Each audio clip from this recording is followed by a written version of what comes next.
and gradually rise to the platform of ecstasy and spontaneous love.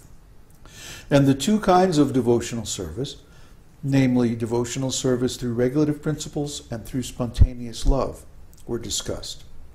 Within the stage of the regulative principles of devotional service, there are two divisions, namely executive and effective. This effective portion of devotional service is called bhava, or ecstasy. In this connection, let's break that down. Executive, what does executive mean?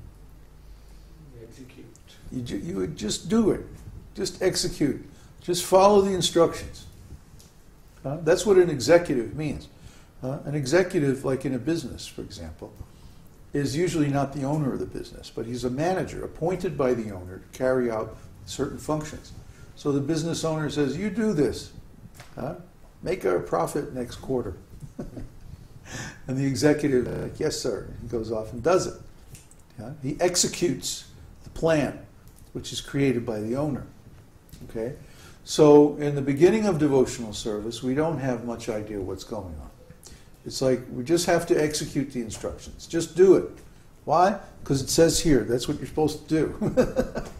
If we get into a big, long explanation, then it gets in the way of actually doing. So in the beginning, it's best to just do it.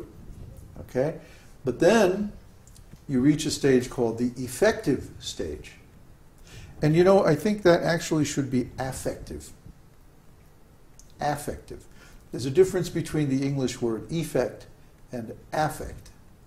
Affect, or affective, is a psychological term that refers to the emotional experience that you get from some process, or, you know, it's called affect, emotional affect. Some event or something that you experience creates a certain emotional impression on you, and that technically is termed the affect. So I think this is one of our good old editorial goofs here. Prabhupada knows what he's talking about. And he used the word affective, and they substituted the word effective. Because there's no definition of effective. The word effective actually fits the context here. So the affective portion of devotional service is called bhava, or ecstasy. And we went over many, many different kinds of bhava in our Sunday satsang series some time back. In this connection, there is a statement in the Tantras that ecstasy is the first symptom of pure love for the personality of Godhead, and in that stage, one is sometimes found shedding tears or shivering. Not always are these symptoms manifest, but occasionally. Okay, so Prabhupada doesn't quote the specific Tantra. But well, I remember I got into a big argument with a devotee in LA one time because I said, there's a lot of material in Nectar of Devotion that's drawn from the Tantras. And I guess he thought I was talking about, you know, so-called tantric yoga or tantric sex or something like this. We got into a big argument about it. But here's the quote, right here in chapter 17. There's a statement in the Tantras. Well, it turns out that many of the divisions of Vedic literature, such as the Puranas, the Upanishads, the Itihasas, and so on, are divided into three. For people in the mode of goodness, people in the mode of passion, and people in the mode of ignorance. For example, there are 18 Puranas written by Vyasadeva. And of these 18, 6 are for people in the mode of ignorance, 6 are for those in the mode of passion, and 6 are for those in the mode of goodness. So naturally, the Bhagavad Purana, or Śrīmad-Bhāgavatam, is for people in the mode of goodness. And we don't much hear about or bother with the others.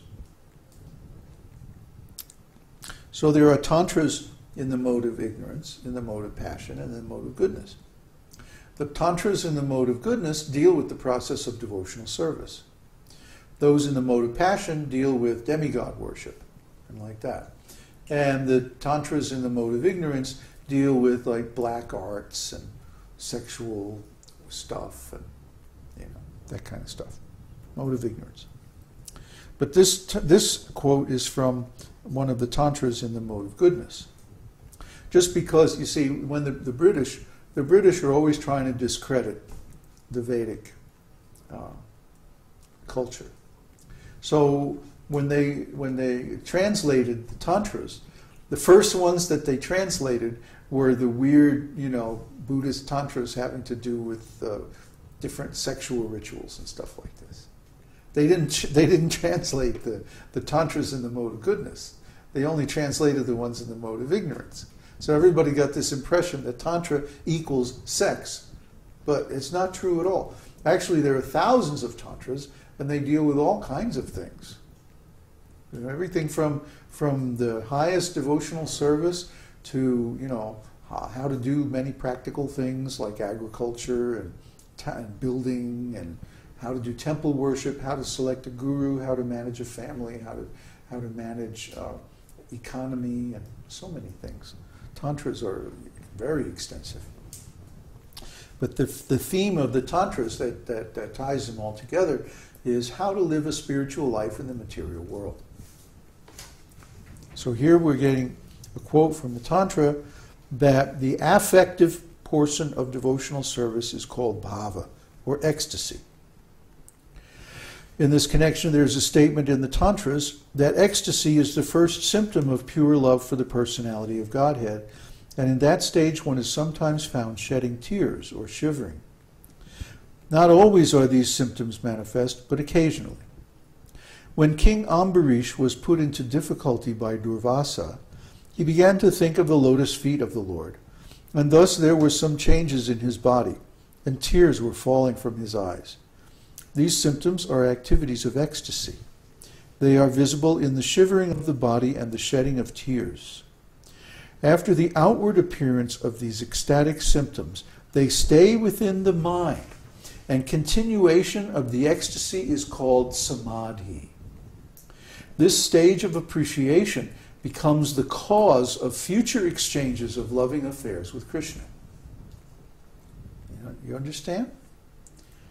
It's just like in a disease, there's the acute stage of disease, and then there's the chronic stage of the disease. In the acute stage of a disease, one may have external symptoms like fever and maybe breaking out in spots and stuff like that. But in the chronic stage of a disease, it remains like in a dormant phase. And there may be some symptoms, but they're more internal. You see? So similarly, in devotional service, there's a stage when the symptoms are manifest and people can see them externally. And this stage is called blazing. When someone is blazing, when ecstatic symptoms are blazing, like a fire that's blazing, it's putting out a lot of flames and light, and everyone can see. That's like the acute stage of devotional service. But then there's a chronic stage where these symptoms go deep within the heart, and over a long period of time they cause changes in our heart. Our heart becomes cleansed and purified and focused on Krishna. See? Out of ecstatic love. And this ecstatic love can build up for a long time, months or weeks or years even, and then suddenly burst forth in flaming. Like that. And that's called smoldering. Smoldering. Just like right now, the fire is smoldering.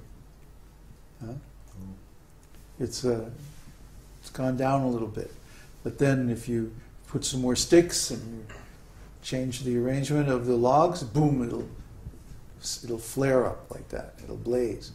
So similarly, the certain external impetus for devotional service will cause blazing up of this fire, that's incubating in the heart of the devotee, and the symptoms become visible.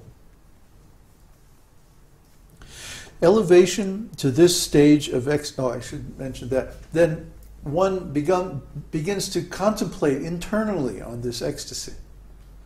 You see? Devotional ecstasy doesn't mean like always running around like a madman and falling on the ground and doing this and that. It may happen sometimes.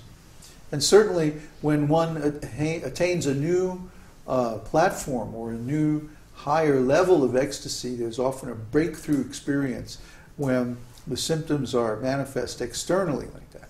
But then after that, the same ecstatic love that causes those symptoms becomes internalized. You see? And it becomes a focus of one's contemplation over a substantial period of time. And this is called samadhi. It means a constant contemplation or constant relishing of devotional love.